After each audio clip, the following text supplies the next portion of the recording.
नमस्कार, मैं अंजलि मिश्रा। स्वागत है आप सभी का द न्यूज में। आपको बता दें कि एक तरफ पंजाब में कांग्रेस को बड़ा झटका लगा है, जहां पर उनके दो बड़े दिग्गज नेता बीजेपी में शामिल हो गए हैं और बीजेपी में शामिल होने के बाद उन्होंने बड़ा खुलासा किया है। तो वहीं दूसरी तरफ गृह मंत्री अमित शाह जो है वो गरजते बरसते नजर आए और इस दौरान उन्होंने कांग्रेस पर जमकर निशाना साधा है। क्या है पूरा माजरा, विस्तार से समझेंगे। सबसे पहले बात कर लेते हैं क्या खुलासा किया गया है और कौन से नेता के जरिए खुलासा हुआ है। तो हम आपको बता दें कि कांग्रेस के पंजाब इकाई के दो नेता भारतीय जनता पार्टी में आज शामिल हुए। इनमें पार्टी के राष्ट्रीय सचिव तेजिंदर पाल सिंह बिट्टू भी शामिल है। बिट्टू ने भाजपा में शामिल होने के कुछ घंटे पहले ही कांग्रेस से इस्तीफा दिया था। बिट्टू और कांग्रेस के दिवंगत नेता संतोख सिंह चौधरी की पत्नी करमजीत कौर चौधरी, केंद्रीय मंत्री अश्वनी वैष्णव और राष्ट्रीय महासचिव विनोद तावड़े की उपस्थिति में भाजपा में शामिल हुए। करमजीत कौर चौधरी ने पिछले साल अपने पति की मृत्यु के बाद जालंधर से लोकसभा चुनाव जो है उपचुनाव लड़ा था, लेकिन इसमें उन्हें हार का सामना करना पड़ा और अब दोनों ही नेता जो हैं बीजेपी में शामिल हो गए हैं। ऐसे में तेजिंदर बिट्टू जो है बीजेपी में शामिल होने के बाद वो काफी कुछ कहते नजर आए। उन्होंने बताया कि किस तरीके से वो कांग्रेस पार्टी में 35 सालों से हैं, लेकिन आज कांग्रेस भटक चुकी है। उन्होंने कहा कि मुद्दे से भटक चुकी है।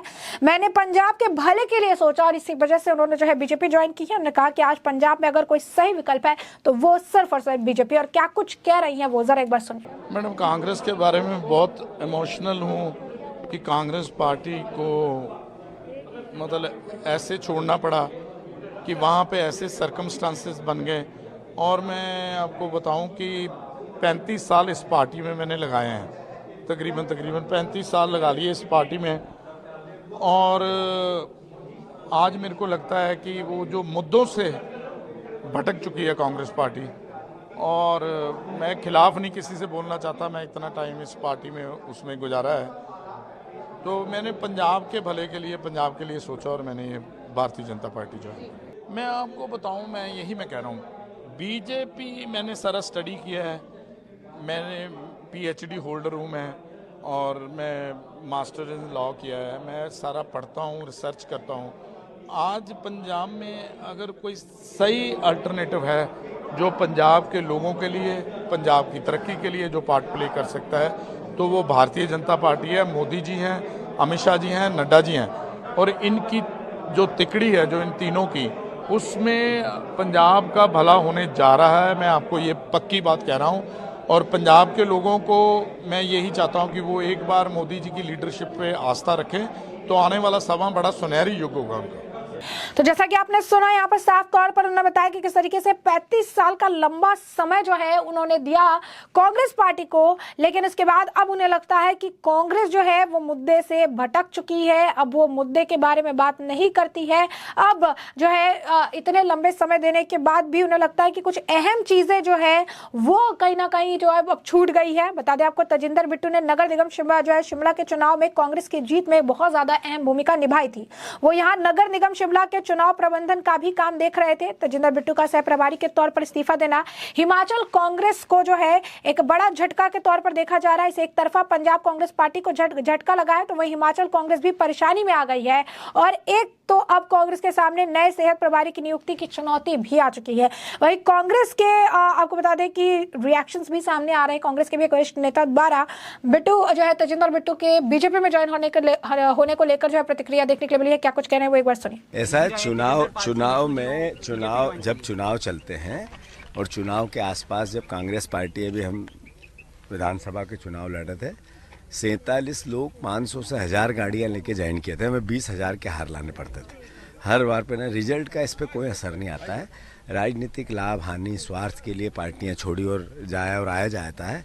ऐसे लोगों का कोई महत्व भी नहीं रहता और न विचार पे इस पर फर्क पड़ता है। तो जैसा कि आपने सुना, आप देख सकते हैं कि कांग्रेस के लिए आज के वक्त में बहुत ज्यादा मुश्किल हो रहा है, क्योंकि लोकसभा चुनाव अब आप देख सकते हो शुरुआत हो चुकी है। पहले चरण का मतदान हो चुका है और ऐसे में कई और चरण के चुनाव होने अभी बाकी, मतदान होने अभी बाकी हैं। और इसी बीच कांग्रेस को बैक टू बैक जो है सिर्फ और सिर्फ झटके लग रही हैं, जो उनके लिए मुश्किलों भरा हो सकता है। वहीं दूसरी तरफ हम बात कर लेते हैं गृह मंत्री अमित शाह की। बता दें, गृह मंत्री अमित शाह जो है प्रधानमंत्री नरेंद्र मोदी और जो है मुख्यमंत्री सीएम योगी आदित्यनाथ भी लगातार जो है अब पहले चरण के मतदान के बाद मोर्चा संभाले हुए हैं। और आपको बता दें कि पहले चरण में 21 राज्यों और केंद्र शासित प्रदेशों में 102 सीटों पर जो है लगभग 63% जो है वोटिंग हुई और इस दौरान पश्चिम बंगाल समेत कुछ स्थानों पर हिंसा की छुटपुट खबरें भी सामने आई।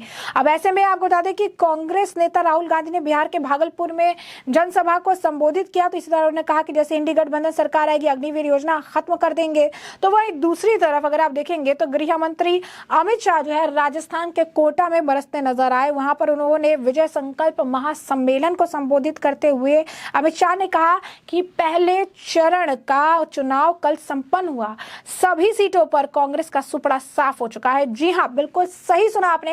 उन्होंने कहा कि सभी सीटों पर जो है कांग्रेस का सुपड़ा साफ हो चुका है। तो आप देख सकते हैं कि किस तरीके से कांग्रेस के लिए जो है मुश्किलें बढ़ती नजर आ रही। एक तरफ आज सुबह ही प्रधानमंत्री नरेंद्र मोदी द्वारा भी इस तरीके का एक दावा किया गया था, जहां पर वो लिख रहे थे कि पहले चुनाव जो पहले चरण का मतदान हुआ है उसमें एक तरफा वोटिंग जो है वो एनडीए के लिए हुई है, एक तरफा लोगों का प्यार जो है वो जो है एनडीए को मिल रहा है। एक रिपोर्ट में भी कहा गया कि पश्चिम बंगाल से लेकर उत्तर प्रदेश तक, दक्षिण भारत तक जो है इस वक्त बीजेपी का प्रदर्शन काफी अच्छा जो है और बीजेपी के नेता भी इस तरह से दावे कर रहे हैं। इंडी गठबंधन के नेता भी दावे कर रहे हैं कि इंडी गठबंधन के लिए लोगों का समर्थन है। ये देखना दिलचस्प होगा कि चुनाव के अंत में क्या कुछ रिजल्ट होता है। लेकिन फिलहाल के लिए हमने आपको जो पूरा मामला है ये बड़े विस्तार से बताया कि पूरा मामला क्या है, किस तरीके से एक तरफ कांग्रेस को बड़ा झटका लगा है, 2 दिग्गज नेता बीजेपी में शामिल हो गए हैं। बीजेपी में शामिल होने के बाद ही उन्होंने बड़ा खुलासा किया, कहा कि कांग्रेस मुद्दे से भटक गई है, जिस पर कांग्रेस के नेता जीतू पटवारी का भी रिएक्शन देखने के लिए मिला। तो वही दूसरी तरफ गृह मंत्री अमित शाह की अगर हम बात कर ले तो गृह मंत्री अमित शाह भी गरजते बरसते नजर आई और उन्होंने पहले चरण के मतदान को लेकर बड़ा बयान जो है दिया है। तो ऐसे में आप इस पूरे मामले पर आपकी भी जो राय हो हमें कमेंट सेक्शन में कमेंट करके जरूर से जरूर साझा करिएगा। धन्यवाद। भाई और बहनों, ये चुनाव स्पष्ट रूप से 2 खेमों में बटा हुआ है। एक और 12 लाख करोड़ के घपले, घोटाले, भ्रष्टाचार करने वाली कांग्रेस पार्टी है और दूसरी ओर 23 साल तक मुख्यमंत्री प्रधानमंत्री रहने के बाद 25 पैसे का जिस पर आरोप नहीं है ऐसे नरेंद्र मोदी है, नरेंद्र मोदी। एक और ये राहुल बाबा और उनकी बहना हर 3 महीने में विदेश में वैकेशन करते हैं, हर 3 महीने में। प्रियंका जी चालू चुनाव में थाईलैंड छुट्टी मनाकर आई। बोलिए क्यों? यहां गर्मी बहुत है, गर्मी से तकलीफ होती है। एक और हर 3 महीने में विदेश में वैकेशन करने वाले राहुल बाबा है और दूसरी ओर 23 साल से दीपावली की भी छुट्टी न लेने वाला नरेंद्र मोदी है। 23 साल से नरेंद्र मोदी जी ने एक भी छुट्टी नहीं ली। एक और सोनिया जी का एजेंडा है मेरे बेटे को प्रधानमंत्री बनाओ और दूसरी ओर मोदी जी का एजेंडा है मेरे भारत को महान भारत बनाओ। एक और चांदी की चम्मच मुंह में लेकर पैदा हुए राहुल बाबा है तो दूसरी ओर गरीब के घर में चाय बेचने वाले के घर में पैदा हुआ नरेंद्र मोदी। एक और गरीबी हटाओ के खोखले नारे देने वाले लोग हैं और दूसरी ओर 80 करोड़ गरीबों का कल्याण करने वाला नरेंद्र मोदी।